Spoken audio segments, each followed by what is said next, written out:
Hello, on this video I'm going to show how to conduct a one proportion Z interval using the StatsMedic applet. So first go to StatsMedic applets, as I've done, and then once you are there, you're going to go all the way down to the traditional inference, and it's the first one. It's one sample Z interval for proportion. I'm going to click that. I can name the variable and the categories.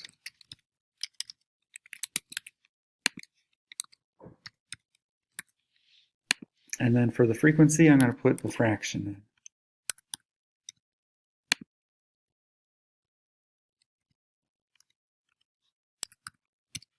in. Begin analysis. And it didn't do the inference yet. What it did is it gave us a bar chart, and we could change the type or the make it into relative frequency. And then it gives us the summary statistics, and I can see it's 20% and 80%. Now a total of 100%, which is what we want. And then to perform the actual inference, I need to go down here where it says inference procedure. It's a one sample Z interval, so I don't need to change that. And my success is dead in this case, so that's what I want.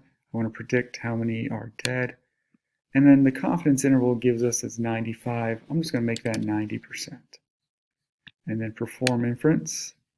So it gives me my lower bound is 14%, and then my upper bound is 26%. So those are my lower and upper limits of my confidence interval.